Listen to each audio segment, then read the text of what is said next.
Good evening, everyone, and welcome, and hello to everyone on Zoom. If someone could just send me a quick message to let us know that you can hear me, that would be great. My name is Bron, and on behalf of everyone at Better Read Than Dead, I'd like to welcome you tonight to the launch of Fiona Murphy's The Shape of Sound. We're really delighted. This is our first event, book launch event post-COVID, so we're very excited. Before I begin proceedings, I'd like to acknowledge and pay respects to the Gadigal people of the Eora Nation. It's on their ancestral lands that Better Read Than Dead is built. I'd like to pay my respects to elders past, present and emerging, and extend those respects to any Indigenous people on Zoom or here in the audience tonight. This always was and always will be Aboriginal land. Before I continue, a little bit of housekeeping. The people on Zoom, if you could keep yourselves mute, just to so no background noise interferes with the proceedings tonight. And we are recording the event, so if you don't want to be recorded, turn your camera settings off. And also, our COVID-safe catering, please. It's usually a bit more classy, but we're erring on the side of caution tonight, so they'll help you out with the catering up there. Now, I'd like to introduce Steph Italia from Text to read remarks from Fiona's editor, Penny Houston, and then she'll be introducing Fiona Wright, who is here to officially launch The Shape of Sound. Following Fiona's speech, she'll hand over, oh no, you're going to do it in conversation, right? Yes, it's going to be in conversation. So without any further ado, here's Steph to start the proceedings. Thanks, Bron. Thanks so much to Better Read Than Dead for having us, for having The Shape of Sound and See's book launch. It's really a thrill for me to be here too. So, I am going to be reading out some words from Penny Houston, who's Fee's editor. As soon as I began Fee's manuscript, I knew I was reading the work of a true writer.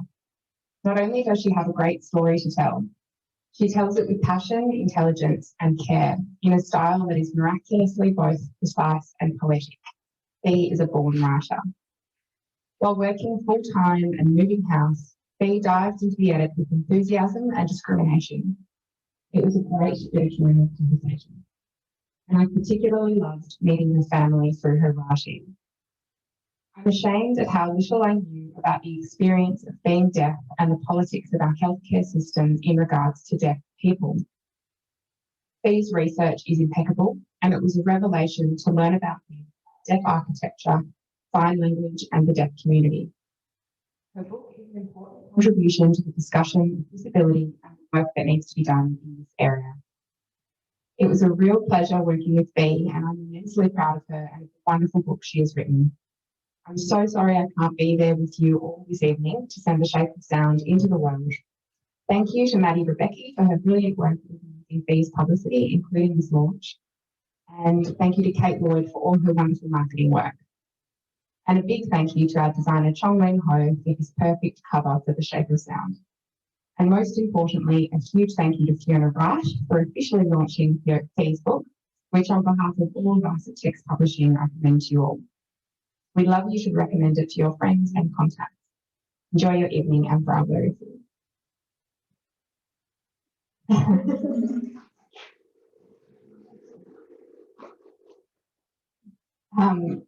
Okay, and it's such a pleasure to be able to introduce Fiona Wright this evening as well. Fiona is a writer, editor and critic. Her book of essays, Small Acts of Disappearance, won the 2016 Kibble Award and the Queensland Literary Award for non-fiction and was shortlisted for the 2016 Stella Prize.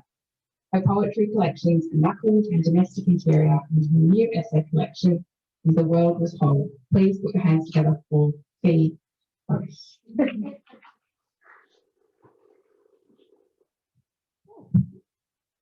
Thank you. I'm going to sit on this side, and I know the people on Zoom probably can't see that. So if you're happy to happen, okay, I'm going to. Okay, if you have a place to sit, which is not going to fight. So I just jotted down my precise and in my notebook there because I think that's such a perfect summation of some of the things I think are so wonderful about this book. When the first bit of it I read, so Fee and I worked together as part of a writability mentorship from this Victoria Writer Speak. And Fee sent me this chunk of the manuscript, which was a section about trying out hearing and then walking out into the street. And the experience of just being bombarded by sound. And I was kind of stunned by the piece, both because it was one of those ideas that those experiences you have when you hear about an idea or an experience and sort of go, oh, I hadn't thought about that before, but of course that makes perfect sense of why I hadn't thought about that before. But also the pure physicality of the writing and the way she's able to capture the sensory experience of that. It was so vivid and terrifying. Anyway, I was like, this is amazing. This is going to be an incredible book. And plot twist, it is. So we sort of talked about doing a launch speech, and then Fee and I decided that it would be way more fun and sort of warmer and nicer for you guys if we just had a little chat instead. So I'm going to move Fee onto the stage.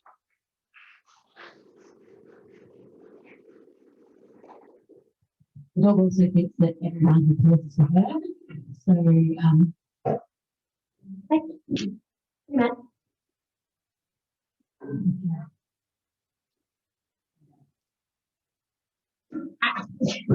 I'm trying to hold everything. You're on the left.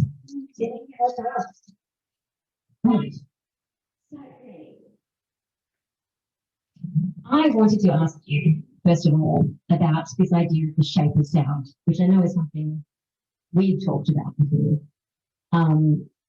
The idea that sound has shape.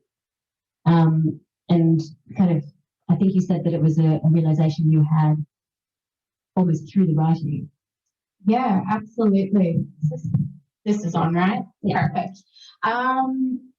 Yeah, it was really, it took a long time to kind of even think about writing about deafness because it's such an innate experience. I thought it was incredibly boring, like, who cares? This is kind of like run of the mill. And it took many, many years for me to realize that it was something that I knew a lot about and other people had no idea what it's like to have hearing loss. So the first couple of drafts were really kind of dense, sort of almost medical kind of in my approach to writing about hearing loss because I was kind of using all my training from the university to talk about the body in a really clinical way, and that was really dry. And it was only when I really started to think about how I approach the world every day and what I do to kind of communicate and understand people that I was like, I found kind of a dialogue and a way into explaining and describing kind of the chaotic sort of nature of sound. So it's not so much silence and nothing, it's more like almost too much information all the time. Yeah, so many drafts to actually figure out that there is a shape to it, and it's more like a sense of a feeling and a taste and a touch, and it's more than just listening, but it's a whole body experience of trying to hear and understand other people. And I think that sense of the whole bodiedness of it and the physical effort is something that comes across really strongly in the book too. There's beautiful parts where you think through how this experience shapes your interactions with people and your social life, and like the idea that these were things, so many of these things that you thought of as personality traits or failings, which is a word I hate, as not as being part and parcel of like being part of your body. Yes, Yeah, absolutely. I spent a lot of time before I started to engage in the deaf community. I spent a lot of time researching deafness and what it means to be deaf, and I really discovered that a lot of things that I took for granted are really kind of reactions to being deaf in a hearing world. So I just assumed everyone was tired all the time and had headaches and got really irritable and overwhelmed and stressed, and were kind of just reactions to too much noise and trying to communicate and things like that. So it was actually kind of really lovely getting to that point in the research and the writing of kind of finding a sense of kinship and community, and a language that is something that's designed to help people with hearing loss communicate, which all sounds really kind of like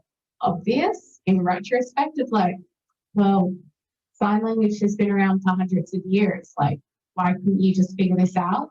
But it's really interesting with sign language that for so long it was treated as a last resort and something for people who are completely deaf, whereas that's not the case for so many people with hearing loss. It's kind of on a continuum where people might have residual hearing, but they're not encouraged to learn sign language because they can cope and get by, and they just have to enact being a hearing person.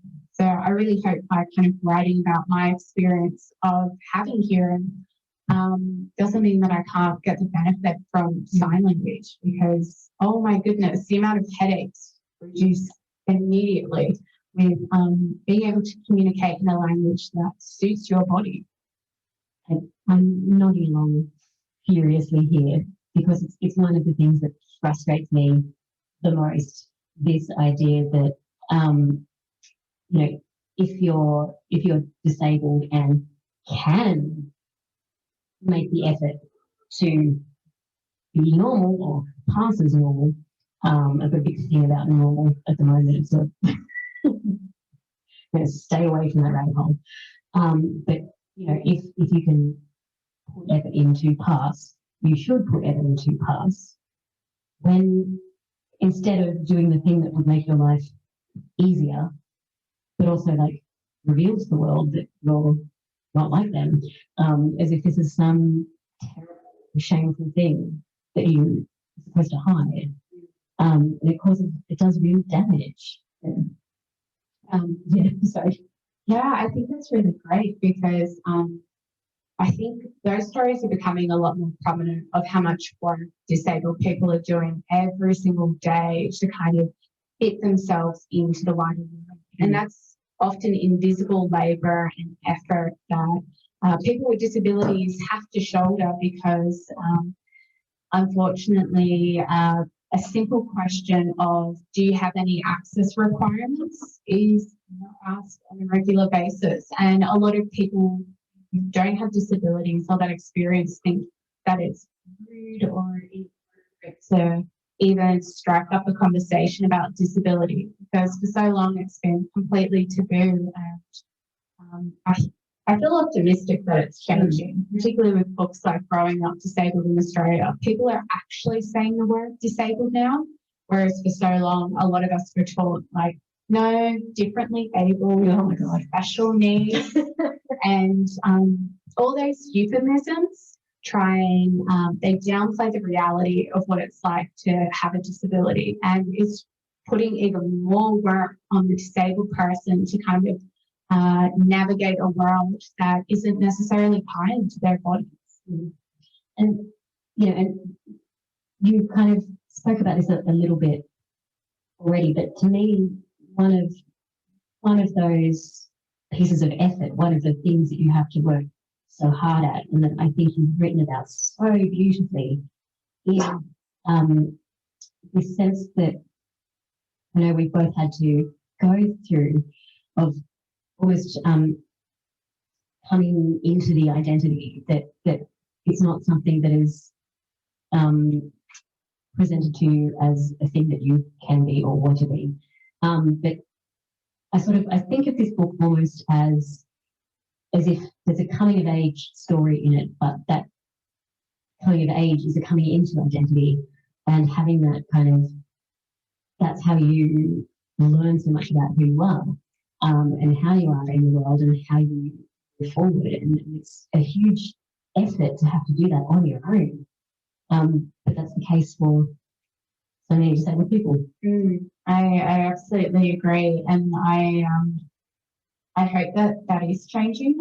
Things like Twitter and social media, they sound really frivolous, but they're tremendous tools for building community and having access to other people where, say, public spaces might not be accessible at all. And the amount of friends and connections I've made through Twitter and the deaf community that's online is, we're all having this really dynamic, exciting conversation, which I feel hasn't reached the mainstream just yet. But I think it's starting to push through a little bit more. And I think particularly organisations like the ABC are doing a lot promoting disabled voices, but I think we've got a really long way to go to have more conversations about the body that are disability-led rather than coming from, say, a medical perspective about what should and shouldn't happen with disability access.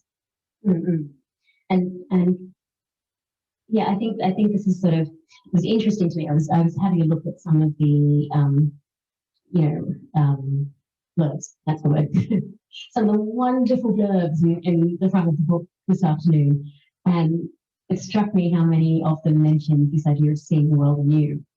And I was like, it's such an interesting idea, because I do think the book does that. And it's it does it in such a wonderful and exciting way. But it's also kind of like there's also this moment where it's like, that this isn't new. You're just not looking at it.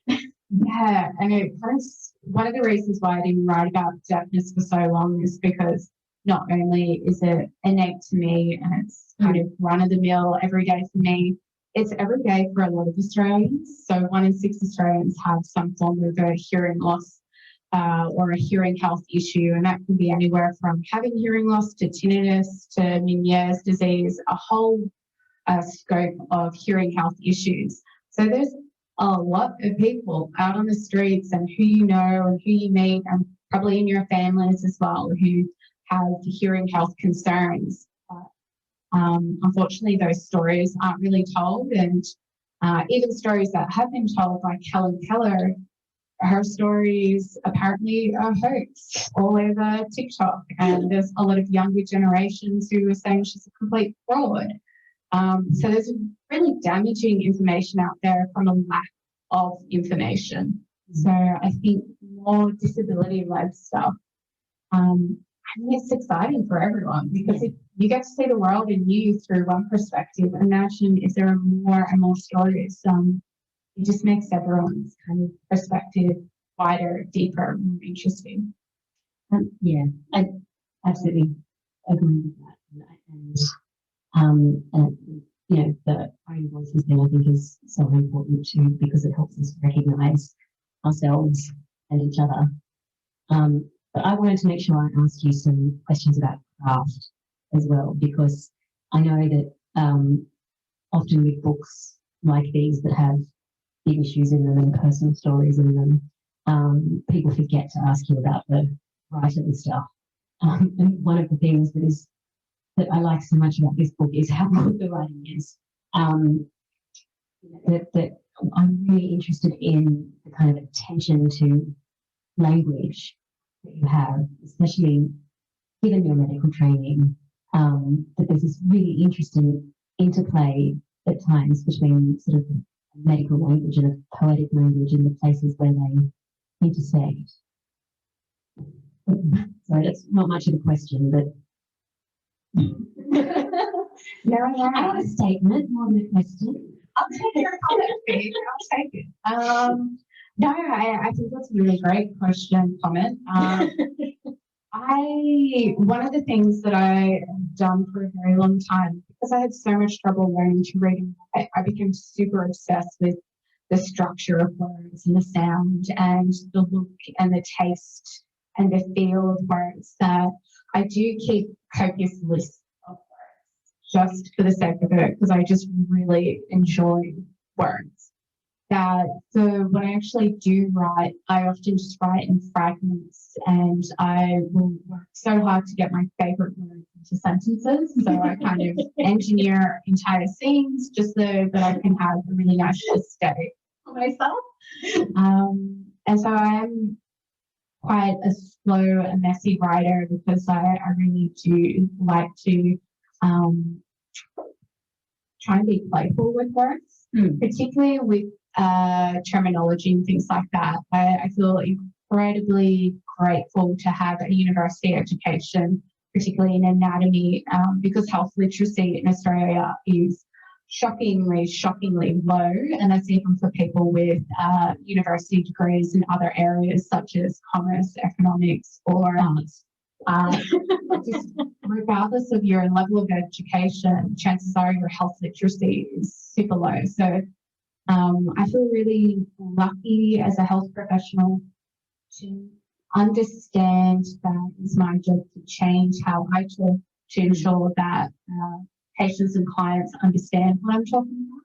So I feel that's actually helped my writing in terms of I feel a little bit more flexible with presenting complicated ideas or complex ideas in a meaningful way. And and I wanted to say simply, but that sort of is too simple a word, but in a way that's concise and clear, which I think is a real skill, especially for complex ideas.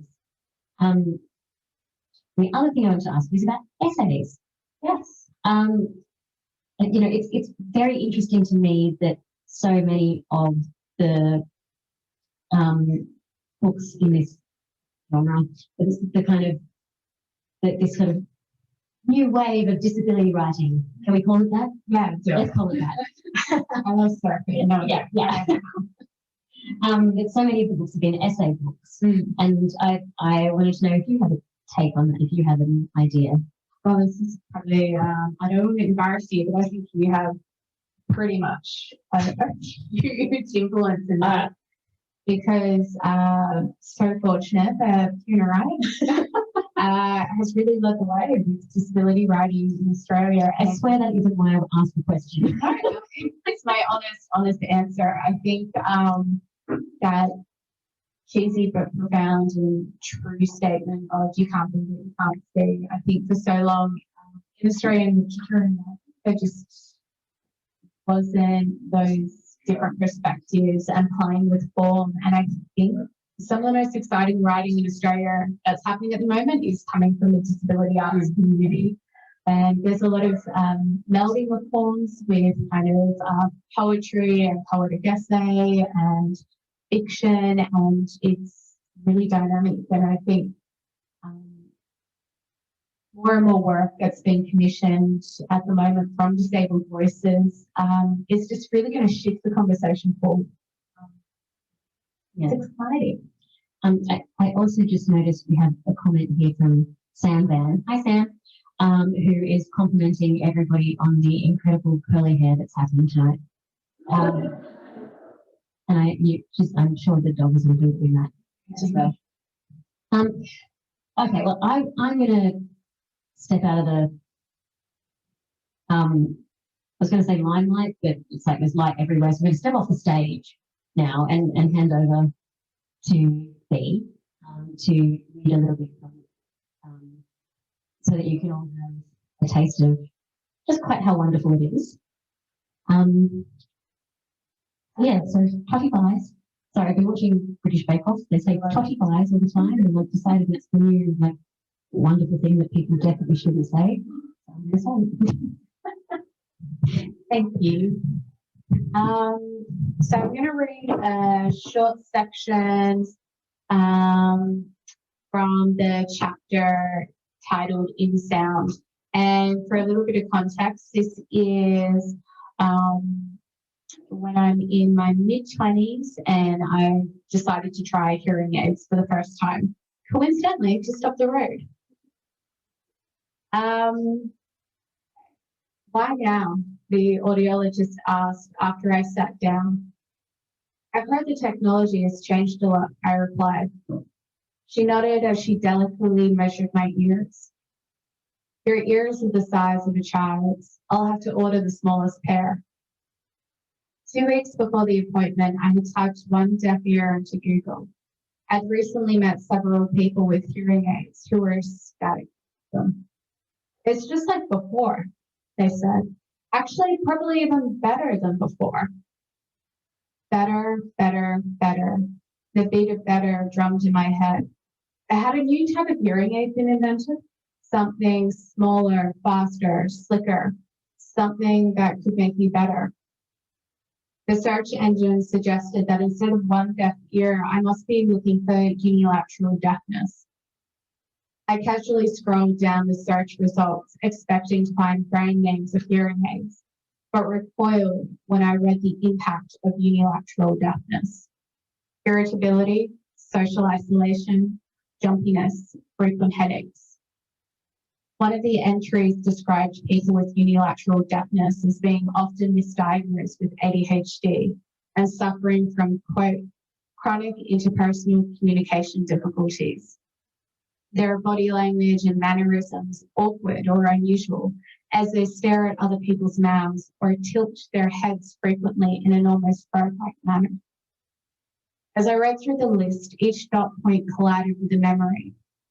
Feeling frantic with confusion during conversations, becoming swamped with fatigue in a crowded room, the shrill headaches that took days to shake, the grip of tension I felt whenever I walked through crowds. I pictured my head bobbing along to conversations, pecking at words without breaking eye contact.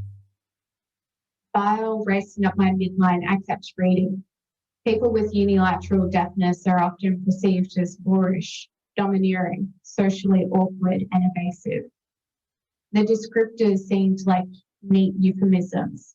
Memories of being cold, robotic, unrelenting, calculating, and unfeeling reared up.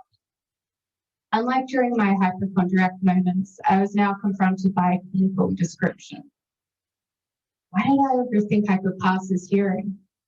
My feelings of unease were no longer self-contained.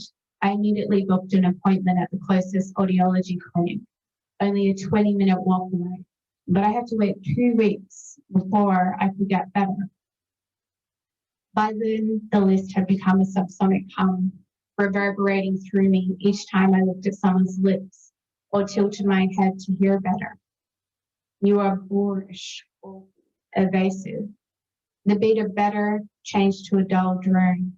Broken, broken, broken. During the fortnight before my appointment, I stared at advertisements for hearing aids. In one, the text beneath a photograph of the man holding the hand of a much younger woman said, "My midlife crisis is obvious, my hearing aid is not." The technology described as discreet. Perhaps my secret would be mine to keep. And plot twist, it isn't. Thank you.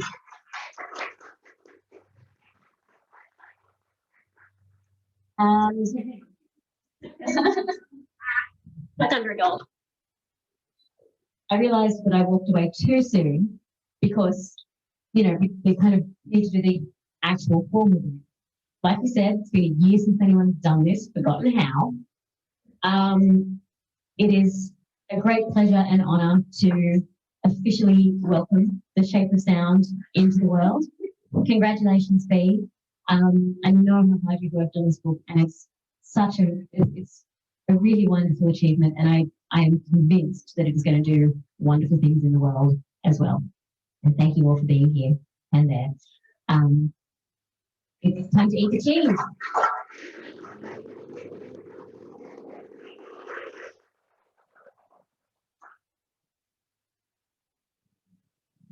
Thanks all.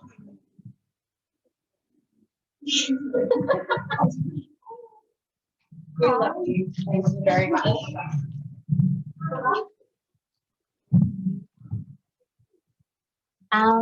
Just before I turn off this microphone, thank you everyone on Zoom. I really appreciate it. And I see some really wonderful familiar faces as well.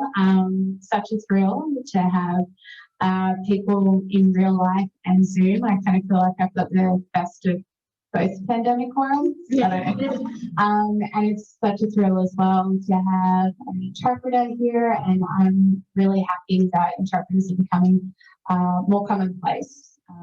Hopefully it doesn't take natural disasters or medical concerns to keep that happening.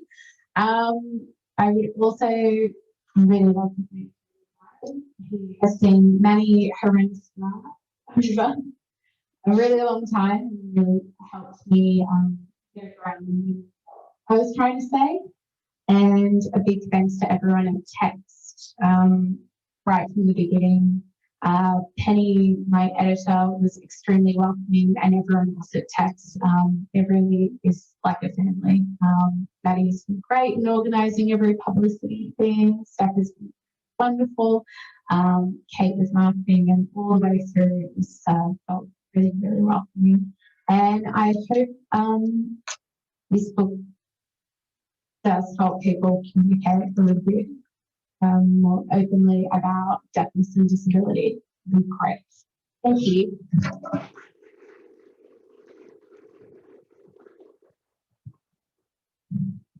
Thank you all so much for text, for Fiona, and for talking us and for everyone on Zoom. If you pre-purchased the book, you can pick it up here, or if it's not too late to purchase one, you can get it signed by the author tonight. So thanks for coming, everyone.